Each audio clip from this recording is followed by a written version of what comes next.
উঠাতে উঠাতে দেখো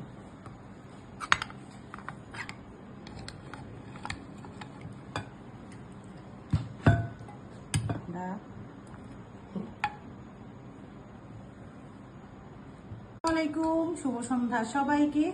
এই তো সকালে নেহারি রান্না করছিলাম, কিন্তু স্কুল থাকাতে মজা করে খেতে পারি নাই।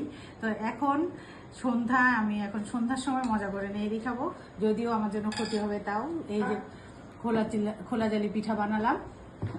এখন দেখি যেহেতু সকালে আমি মজা করে খাইতে পারি নাই, তো এখন তো মজা করে নেহারিটা খাইতে হবে, কারণ দেখতেই মনে হচ্ছে যে অনেক মজা হয়েছে। সকালে একটু খাইছে কিন্তু কিছুই টের পাওয়া যায় নাই। দেখো বিসমিল্লাহ।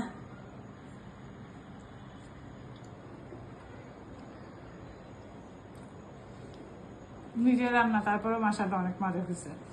নিজের রান্না তো নিজে মজা বললে কেমন জানি হয়, তাই না? তো বাসা সবাই বলছে মজা হয়েছে, কিন্তু এই মজা করে খাওয়াটা কিন্তু আমি সকালে খাওয়া যায় নাই, কারণ বেশিরভাগ সময়ই করা হয় ফ্রাইডেতে। আজকে একটু ফ্রাইডের আগেই করা হলো। ভালো থাকবেন সবাই, দোয়া করবেন আমাদের সবার জন্য। আল্লাহ হাফেজ।